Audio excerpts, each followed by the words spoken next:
bawang putih, dan cabai. Itu 9 komoditas yang pada awal tahun 2025 berhak mendapatkan pupuk subsidi. Dan di bulan April kemarin ada penambahan satu komoditas, yaitu ubi kayu, Bapak Ibu sekalian. Jadi selain tadi padi, jagung, kedelai, tebu, kopi, kakao, kemudian bawang merah, bawang putih, dan cabai, ada tambahan komoditas ubi kayu yang boleh dan berhak menerima pupuk subsidi.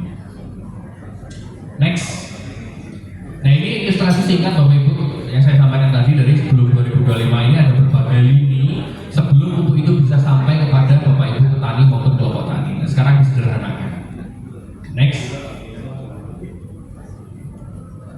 Nah, ini yang tadi saya sampaikan komoditas-komoditas yang berhak menerima pupuk subsidi. Ada 10 ya Bapak Ibu sekalian. Padi, jagung, kedelai, cabai, bawang merah, bawang putih, tebu rakyat, kopi, kakao, dan ubi kayu. Serta ada ketentuan yang tidak boleh dilupakan.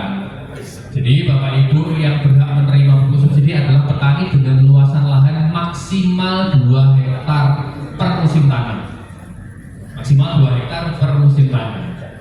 Bapak Ibu lahannya di beberapa desa boleh, yang penting secara total saat dalam satu musim tanam tidak lebih dari 2 hektar. Jangankan antar desa, lahannya beda kabupaten saja boleh, asal tadi NIK-nya sama. Karena ini nanti sudah by system ya Bapak Ibu ya, untuk data petaninya ini. Kemudian juga untuk bisa mengajukan pupuk subsidi Bapak Ibu petani, barangkali di sini ada yang tidak tahu atau asing dengan istilah RDKK. Saya rasa semua familiar ya. Jadi untuk bisa mengakses pupuk subsidi, Bapak Ibu mohon diingat, Bapak Ibu individu petani itu harus tergabung dalam kelompok tani. Karena nanti di organisasi kelompok tani itu kebutuhan Bapak Ibu akan didata Bapak Ibu. Akan didata kebutuhan masing-masing Bapak Ibu dan dituangkan dalam yang namanya RDKK atau rencana definitif kebutuhan kelompok. Jadi nanti di RDKK itu ada detail sekali, jadi nama, NIK Bapak Ibu sekalian, luas lahannya, komoditas yang ditanam, serta kebutuhan pupuknya masing-masing musim tanam berapa. Nah itu nanti didata di tingkat kelompok, kemudian diajukan kepada PPL di masing-masing kecamatan untuk nanti diinput dalam simulus hutan. Nah data kebutuhan RDKK yang diinput dalam simultan ini nanti menjadi dasar dalam penetapan alokasi jatah pupuk Bapak Ibu sekalian. Jadi RDKK ini disusun tahun -1 Bapak Ibu. Artinya untuk kebutuhan 2025 ini disusun di tahun 2024. Begitu juga untuk kebutuhan pupuk di 2026 besok disusunnya sekarang ini Bapak Ibu. Jadi momennya sedang pas sekali per tanggal 22 September kemarin sampai dengan tanggal 23 Oktober bulan depan. Ini sedang masanya penyusunan RDKK. Jadi semua wilayah sedang melakukan penyusunan RDKK, monggo Bapak Ibu perwakilan petani Poktan merapat ke teman-teman PPL-nya. Bisa juga teman-teman PPL yang nanti merapat ke Bapak Ibu Panjenengan untuk mendata update kebutuhan pupuk Bapak Ibu sekalian.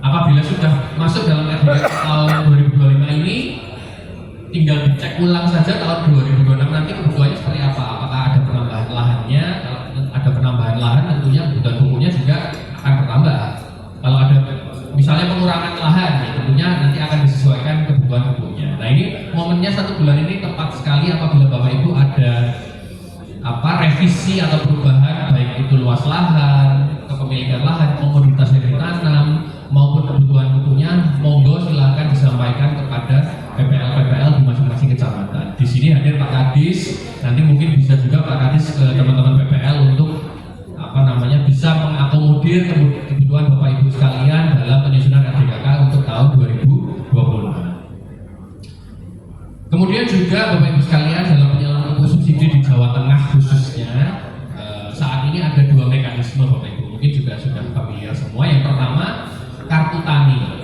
Nah kartu tani ini kan sudah berjalan dari beberapa tahun sebelumnya begitu ya, kartu tani. Kemudian yang kedua adalah menggunakan KTP. Jadi kalau dengan KTP ini Bapak Ibu cukup datang ke kios, menunjukkan KTP-nya ke pemilik kios, nanti akan dicek dalam aplikasi yang namanya iTubers. Jadi Pupuk Indonesia bersama Kementerian Pertanian menciptakan aplikasi yang namanya iTubers ini nanti untuk menunjang operasional penyaluran pupuk subsidi yang menggunakan KTP seperti itu. Tapi mohon diingat, Dengan Bapak Ibu datang ke kios membawa KTP, nanti akan dicek apakah Bapak Ibu terdaftar dalam RDKK atau tidak.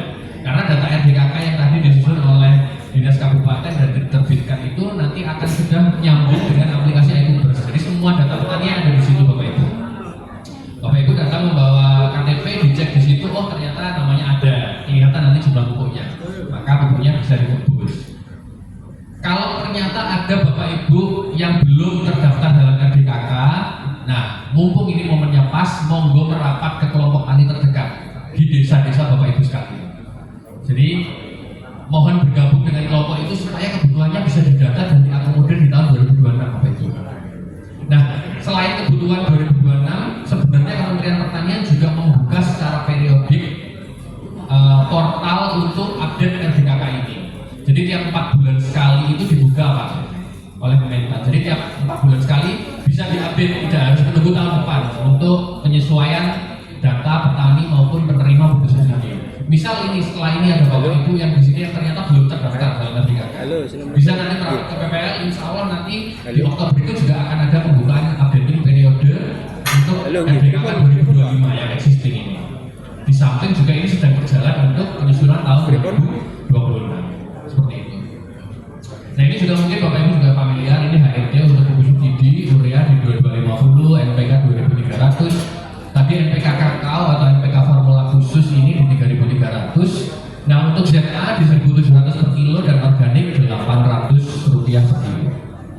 Dan alhamdulillah di tahun 2025 ini Bapak Ibu pemerintah dalam hal ini Kementerian Pertanian memberikan alokasi pupuk subsidi yang sangat melimpah. Secara nasional itu alokasinya 9,55 juta ton. Dan untuk Jawa Tengah sendiri ada 1,39 juta ton. Alokasi pupuk subsidi di tahun 2025 untuk Provinsi Jawa Tengah. Nanti yang kudus ada tulis setelah ini. Next. Nah ini ilustrasi saja terkait penyaluran sama seperti yang sudah saya sampaikan. Next. Nah ini selain tadi penyederhanaan mekanisme, kami dari Pupuk Indonesia juga sedang dan senantiasa berbenah kaitan digitalisasi untuk memudahkan penyaluran pupuk subsidi. Jadi mungkin ini beberapa hal yang dapat kami sampaikan. Kami di internal Pupuk Indonesia ini juga senantiasa memastikan berusaha gimana supaya pupuk ini bisa terpantau Bapak Ibu. Mulai dari diproduksi, dikantongi, kemudian dikirim ke gudang-gudang penyangga di masing-masing kabupaten hingga nanti pupuk itu ditebus oleh PUD dan disalurkan oleh petani. Ini semua bisa di tracking Bapak Ibu. Dari produksi kami ada namanya yang SAP, kemudian di gudang ini ada yang namanya APG, aplikasi gudang, dan disalurkan di iBubbers maupun Kartan ini bisa ditelusuri. Next. Nah, ini juga yang sedang kami coba kembangkan Bapak Ibu, dan ini sedang kami lakukan pilot project di Grobogan, Gunung Kidul, serta beberapa kabupaten. Dari aplikasi iBubbers yang awalnya hanya bisa untuk digunakan menyalurkan pupuk subsidi, sekarang bisa juga nanti akan digunakan kios untuk order pupuk subsidinya. Jadi kios-kios atau PPTS ini kalau selama ini mungkin relatif pasif menunggu kiriman dari distributor atau PUD, dan nanti kios-kios atau PPTS ini bisa secara inisiatif melakukan pemesanan atau order pupuk subsidi ini langsung ke PUD maupun langsung ke produsen menggunakan aplikasi iBubbers yang sudah ada di HP-nya masing-masing. Ini untuk memudahkan apabila misal dari masing-masing PPTS atau kios itu ada kebutuhan mendadak dari kelompok tani setempat yang memang menjadi binaan dari kios-kios itu, ada kebutuhan pupuk yang butuh cepat, dan nanti dengan adanya penambahan fitur ini kios bisa langsung order langsung. Seperti tidak harus menunggu kiriman dari teman-teman PUD seperti itu Bapak Ibu sekalian. Kemudian juga ada delivery tracking Bapak Ibu. Jadi tadi order yang dilakukan oleh PUD maupun PPTS itu nanti bisa dimonitor posisi barangnya sudah sampai mana sih. Nah kalau dari hasil pilot project kami 2 bulan ini untuk Jawa relatif 1 hari itu sudah bisa sampai di kios. Jadi dari gudang kami di masing-masing kabupaten ada gudang Bapak Ibu, gudang penyangga ini yang siap menunjang kebutuhan Bapak Ibu di masing-masing kabupaten. Jadi kalau di Jawa ini relatif tidak sampai 1 hari itu pupuk sudah sejak order itu sudah diterima oleh kios atau PPTS, tidak sampai sehari. Ya alhamdulillah Kudus ini juga ditunjang dengan adanya gudang penyangga yang aksesnya cukup mudah, posisinya cukup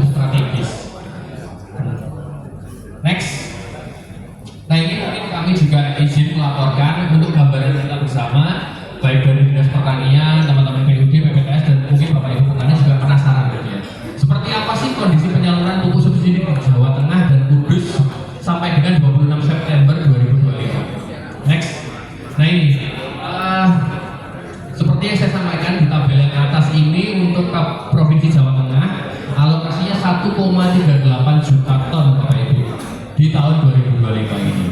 Terdiri dari urea 735.000 ton, NPK 594 ton, ada NPK formula khusus 135 ton, pupuk organik 56.000 ton, dan pupuk ZA ini 2.410 ton. Sampai dengan 26 September di Jawa Tengah sudah tersalur 64% Bapak Ibu. Jadi dari 1,38 juta ton sudah terrealisasi penyaluran pupuk subsidi sejumlah 881.000 ton. Nah, kalau di Kudus ini Mas Hamsi nggak kelihatan Mas Hamsi tabel yang bawah. Jadi di tabel yang bawah ini Bapak Ibu, ini ada kondisi penyaluran di Kabupaten Kudus. Jadi di Kudus dari alokasi 1 tahun untuk Kabupaten Kudus sebanyak 22.145 ton, itu sudah tersalur 64% atau sekitar 14.219 ton. Nah, dari 14.219 ton ini rinciannya urea sudah tersalur 6.900 ton atau sekitar 66%. Kemudian NPK 7.098 ton atau 65%. Kemudian ada juga pupuk organik 179 ton dari alokasi 250 ton. Jadi alhamdulillah ini atas kerja keras kita bersama Dinas Pertanian, teman-teman PUD, PPTS serta Bapak Ibu sekalian para petani, para kelompok tani. Alhamdulillah ini termasuk serapan yang cukup tinggi di Jawa Tengah untuk Kabupaten Kudus ini. Rata-rata di Kudus sudah sama dengan rata-rata provinsi, karena banyak juga kabupaten yang serapannya di Jawa Tengah ini bahkan belum mencapai 60%. Padahal ini sudah akhir September Bapak Ibu. Kami Pupuk Indonesia punya waktu 3 bulan lagi, Oktober, November, Desember. Mungkin hari efektifnya tidak sampai 90 hari untuk menyalurkan sisa pupuk subsidi ini. Ini selain juga akan kami sampaikan trend next. Nah ini Bapak Ibu, garis yang abu-abu itu adalah posisi penyaluran pupuk subsidi tahun 2025 sampai dengan September. Sedangkan untuk yang garis orange itu 2024 dan yang biru adalah 2023. Jadi alhamdulillah di 2025 ini pada periode sampai dengan September Pupuk Indonesia sudah menyalurkan 876.000 ton Bapak Ibu. Ini jika dibandingkan dengan 2024 jauh lebih tinggi. 2024 hanya 809 ton. 70.000 ton lebih tinggi. Dan dibanding 2023 jauh lebih tinggi lagi. 2023 hanya 707.000 ton sampai dengan September. Sedangkan kita di tahun 2025 ini sudah 876.000 atau 176.000 ton lebih tinggi dibanding 2023. Alhamdulillah. Next Bapak Ibu. Nah, ini kami sampaikan juga dan ini perlu menjadi perhatian kita bersama Bapak Ibu bahwa sekarang Pupuk Indonesia bisa memonitor berapa jumlah petani yang sudah nebus dan belum nebus Bapak Ibu. Ini sebagai ilustrasi apa di Kudus Bapak Ibu. Ini di kolom yang jumlah NIK petani ini ada 35.300 petani yang terdaftar dalam ERDKK. Jadi 35.000 petani terdaftar berhak mendapatkan pupuk subsidi. Tapi ternyata sampai dengan bulan Agustus kemarin jumlah petani yang nebus itu baru 22.016 petani Bapak Ibu. Atau 62% ini yang saya highlight, saya kotak warna merah ini di Kudus Bapak Ibu. Jadi dari 35.000 petani terdaftar yang nebus baru 22.000 atau 62%. Masih ada 13.200 orang lagi yang belum nebus pupuk subsidi sama sekali Bapak Ibu. Kami sempat melakukan survei di beberapa kelompok tani, karena kalau subjek surveinya itu petani, kami juga kekurangan tenaga dan waktu, sehingga kami survei ke kelompok tani yang ada di masing-masing kabupaten di Jawa Tengah. Ternyata alasannya pun bermacam-macam. Kenapa kok petani sampai dengan September itu belum menebus pupuknya, menebus haknya? Padahal ini kan artinya dari 35.000 ini kan menyusun RDKK, jadi menyampaikan kebutuhan pupuknya kepada Dinas Pertanian. Begitu alokasinya terbit, jatah pupuk yang muncul, ternyata ada yang tidak nebus Pak sampai dengan hari ini. Alasannya macam-macam. Yang pertama dan mayoritas sih permasalahan permodalan. Itu alasan terbesar setelah kami survei. Yang kedua adalah belum tanam di wilayah-wilayah yang ada hujan, ini ternyata banyak sekali petani yang sampai dengan September kemarin kok belum nanam Bapak Ibu sekalian. Saya belum tahu nanti di Kudus seperti apa kondisinya, mungkin Bapak Ibu nanti bisa diskusi dengan kita kondisi di masing-masing kotanya seperti apa atau wilayah seperti apa. Kemudian juga ada juga petani yang belum nanam itu karena ternyata sudah alih profesi, sudah tidak bertanam lagi, tidak bercocok tanam, sudah 2 tahun tidak bercocok tanam, tapi ternyata namanya masih ada di RDKK, masih muncul sebagai petani yang berhak menerima pupuk subsidi. Nah, untuk kondisi-kondisi seperti ini bagi petani yang memang sudah alih profesi atau sudah pindah domisili, sudah nggak ada di Kudus orangnya Pak. Nah, ini kami mohon dukungan dari Dinas Pertanian juga, mumpung ini sedang penyusunan RDKK untuk tahun 2026 bisa diupdate data-data tersebut, disesuaikan, dirasionalisasi. Memang jika memang sudah tidak tebus sekian lama ya mungkin di take out saja atau dikeluarkan dari daftar penerima. Karena setelah kami cek juga, kami bandingkan data petani penerima di 2025, 2024 dan 2023. Ternyata ada juga petani yang 3 tahun itu nggak nebus sama sekali Bapak Ibu. Nah ini kan patut dipertanyakan juga apakah orangnya masih ada, orangnya masih di Kudus, atau bahkan mungkin sudah meninggal tapi datanya belum diupdate. Nah itu nanti yang kami mohon juga dari teman-teman Dinas Pertanian melakukan cross check dan penyesuaian data petani. Next. Nah ini kalau dari secara kumulatif Bapak Ibu di Jawa Tengah sendiri itu jumlah petani yang terdaftar itu 2,7 juta petani Bapak Ibu. 2.720.000 petani lebih tepatnya yang terdaftar. Nah secara provinsi yang sudah melakukan penebusan baru 1.630.000 atau 60% yang sudah melakukan penebusan. Masih ada 1,09 juta, 1.090.000 petani yang belum tebus se-provinsi Jawa Tengah. Nah kalau tadi Kudus itu 64% petani nebus, ya alhamdulillah sudah lebih tinggi dibanding rata-rata provinsi untuk petani yang menebus. Seperti itu. Next. Nah mungkin itu Bapak Ibu sekalian sedikit informasi yang dapat kami sampaikan. Setelah ini akan disambung oleh Mas Samsi, akar eksekutif kami untuk Indonesia di Kabupaten Kudus, kaitan petunjuk teknis penyaluran pupuk subsidi. Barangkali ada hal-hal yang nanti teknis kaitan penebusan dan penyaluran pupuk subsidi yang ingin ditanyakan, nanti mungkin bisa disimak dulu paparan dari Mas Samsi. Kalau ada hal-hal yang ingin ditanyakan atau diperjelas, nanti setelah itu kita diskusi bersama-sama. Ngaten nggih Bapak Ibu, terima kasih atas perhatian Bapak Ibu sekalian. Billahi taufik wal hidayah. Assalamualaikum warahmatullahi wabarakatuh. Waalaikumsalam warahmatullahi wabarakatuh. Assalamualaikum warahmatullahi wabarakatuh. Yang saya hormati Ibu Dr. Hajah Ibu Anissa yang pada kesempatan hari bisa hadir pada kesempatan hari ini. Yang saya hormati pula Kepala Dinas Pertanian dan Pangan Kabupaten Kudus Pak Didi Tripastio dan jajarannya. Yang saya hormati pula atasan saya langsung Pak Jenderal Fatih selaku Senior Manager Regional 2B. Bapak Ibu sekalian yang tidak bisa saya sebutkan satu-satu. Alhamdulillah pada pertemuan ini kita bisa berkumpul dalam keadaan sehat semua, masih semangat Bapak Ibu? Masih. Ini masih ada belum tak bagiin loh Pak. Mau dibagiin nggak ini? Mau. Nanti tapi di akhir aja biar nggak pada kabur.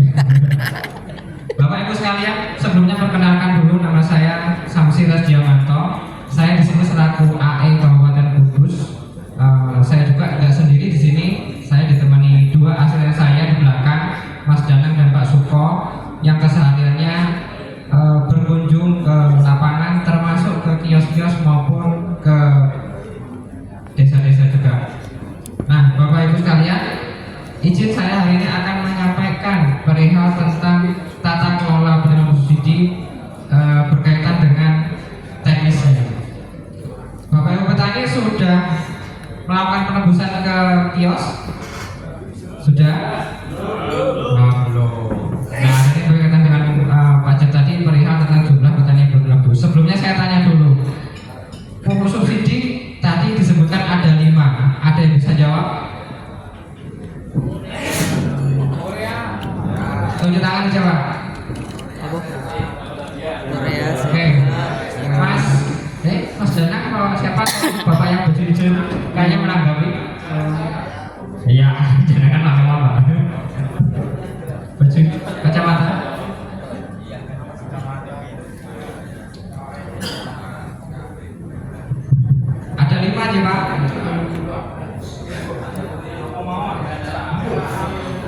Moga. Pupuk ZA, Korea, Posca, SP36. Enggak. Ganti lagi, ganti. Ya, siapa? Enggak, ini depan Mas. Senang. Mas Senang, depan.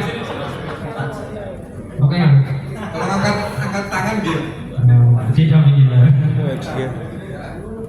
Moga Pak. 1 Korea, 2 NPK, NPK, 3 ZA, ZA, oke. 4 organik, Organik satu lagi. Khusus. ZA. Oke, duluan Mas, duluan. Sini dulu. Ayo, satu lagi Pak tinggal ya. Ini saya pakai dulu keaktifannya biar nanti bisa masuk Korea, Oke, 1 NPK, NPK, NPK kakao, NPK ZA, organik. organik. Oke Mas, pasti. Voucher 100.000. Ini baru satu ya Pak, nanti ada lagi. Oke, lanjut Bapak Ibu ke materi berikutnya. Mas Vila, tolong di next. Lanjut. Next Mas. Bapak Ibu sudah tahu pasti statement dari Pak Menteri nggih? Judulnya petani cukup menggunakan KTP untuk mendapatkan pupuk subsidi. Setuju? Setuju. Tidak setuju, Pak. Oke, saya juga tidak setuju. Kenapa? Karena masih ada di bawahnya. Jadi yang mendapatkan pupuk ini adalah petani yang sudah terdaftar di RDKK. Ada yang tahu kepanjangan RDKK? Nah, monggo Bapak Ijo ini nyoba lagi.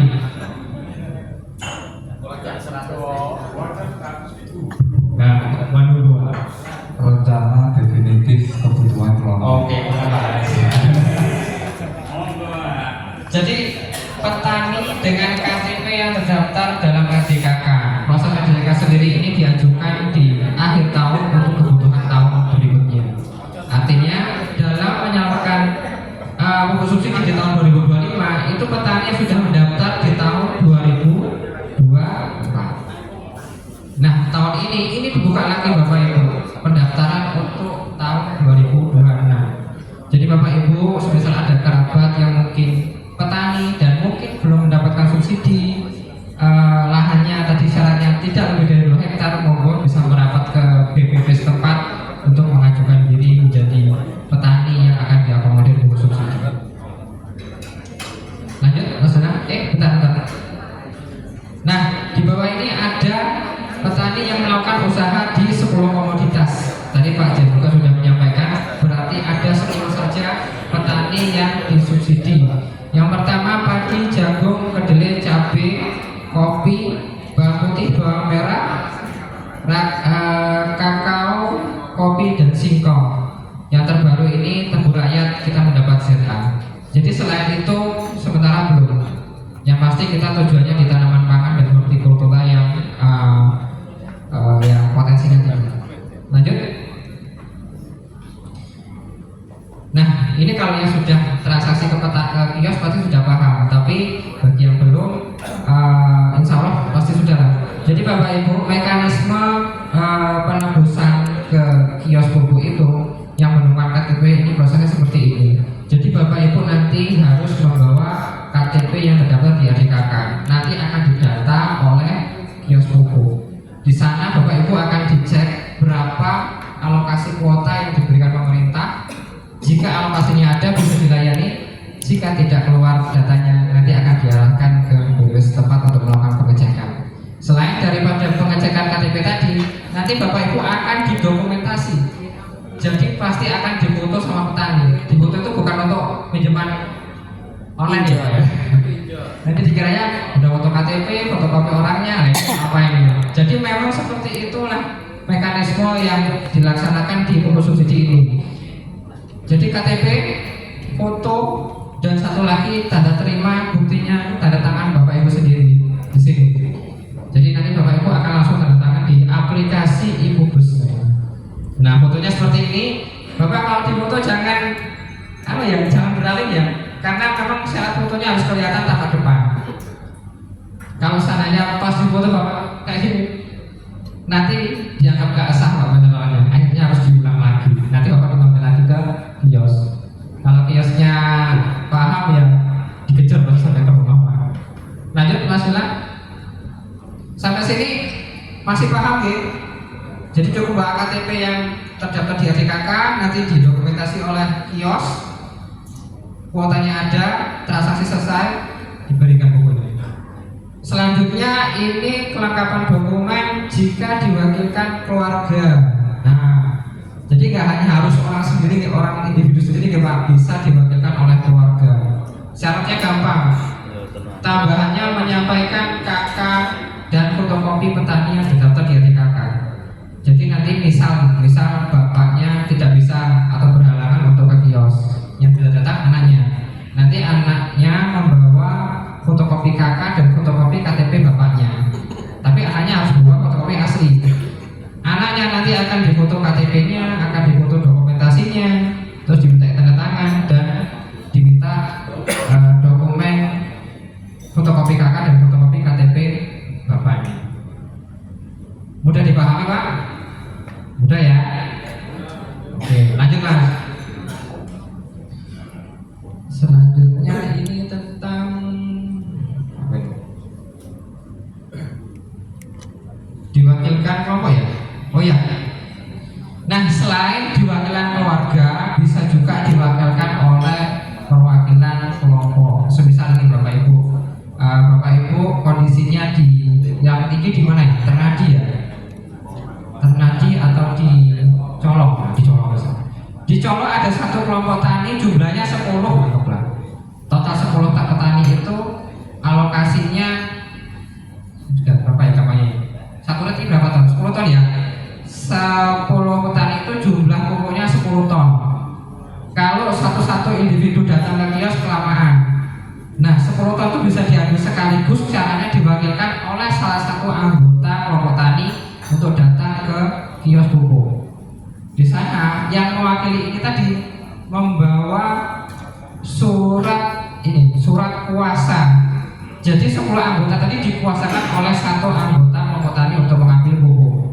Nanti di sana akan mengisi surat kuasa, ditandatangani, kemudian didata oleh kelompok oleh kios tadi, sama seperti tadi, di foto KTP-nya, di foto orangnya.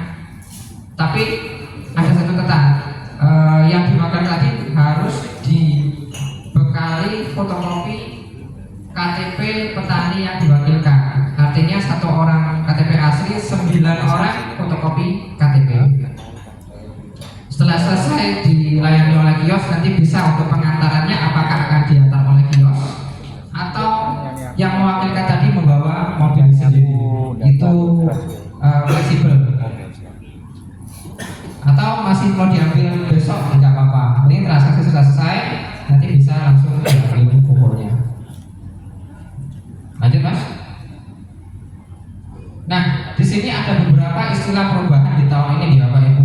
Sebelumnya kios itu disebut KPL, kios pupuk lengkap. Kalau sekarang disebutnya titik serah. Intinya sama, kios yang menjual dan menyediakan pupuk subsidi.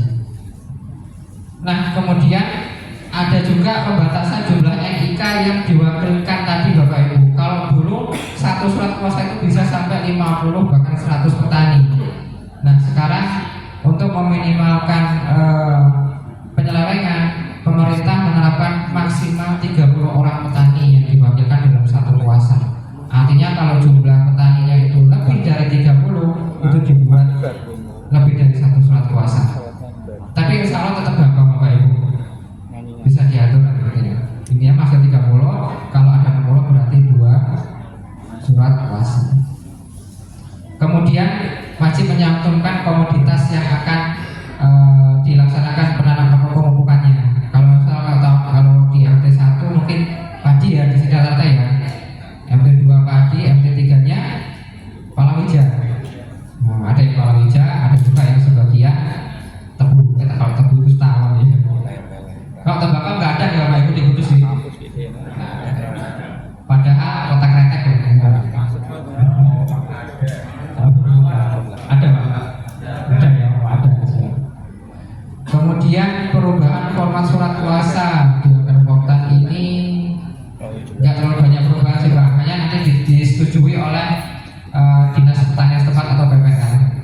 Lanjut Mas. Nah, ini larangan-larangan yang akan saya sampaikan Bapak Ibu.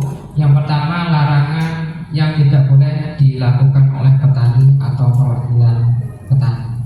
Yang pertama, membuat dokumen fiktif. Jadi Bapak Ibu, ini saya sedikit cerita.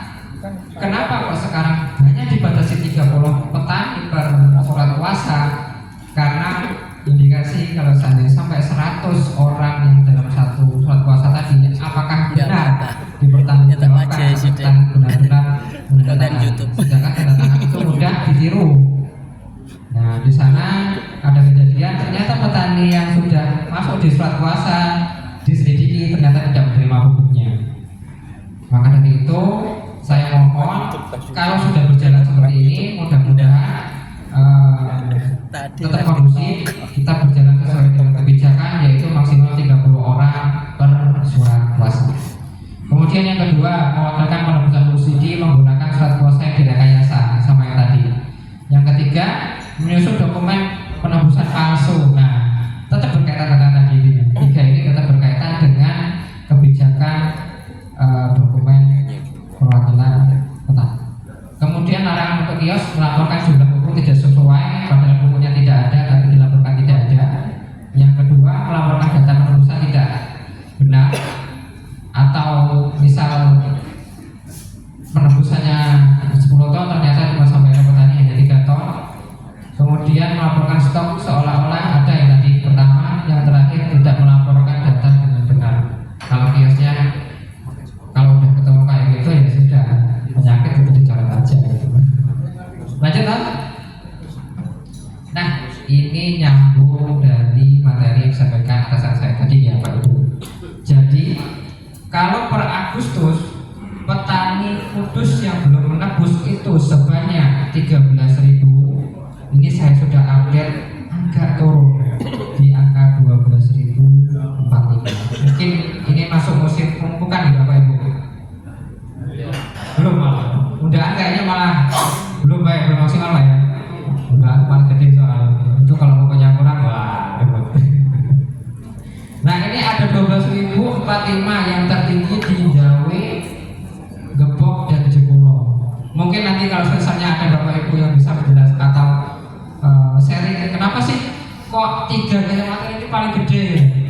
Kami bisa memberi fasilitas apa supaya petani bisa menebus semua. Karena kami punya beberapa program Bapak Ibu. Yang pertama kami punya program tebus bersama. Nanti petani kami kumpulkan dalam satu lokasi kelompok kios. Di sana akan diadakan sosialisasi terkait mekanisme pupuk subsidi, penebusan bersama dan silaturahmi tentunya. Semisal itu program pertama. Yang kedua juga kami juga punya program uji tanah gratis. Jadi Bapak Ibu kalau semisal mau tanam ini ragu pupuknya ini sebenarnya berapa kebutuhannya gitu. Monggo bisa komunikasi ke kami. Syarat lahan itu bisa di uji tanah. Yang pertama baru panen atau akan ditanam, akan diolah lahannya.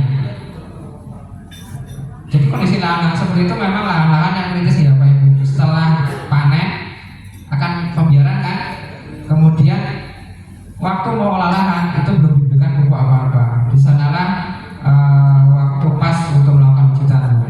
Jadi kalau kita uji tanah ketika setelah pemupukan ya pasti pupuknya tanahnya subur Bapak Ibu.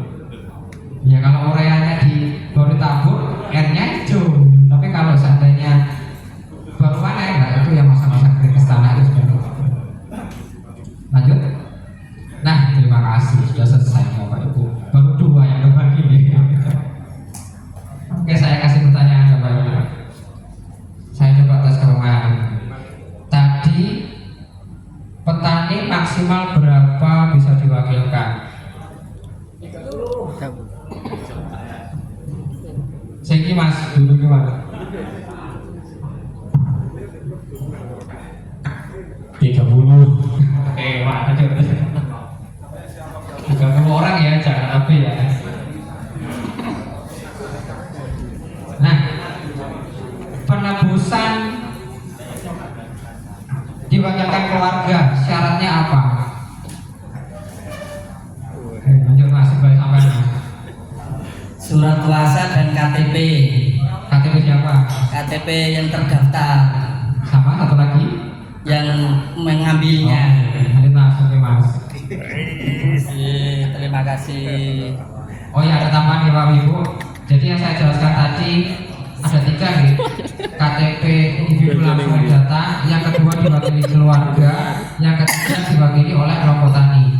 Ada lagi jika petani meninggal dunia bisa diwakilkan keluarganya dengan surat akte kematian. Yang satunya apa ya?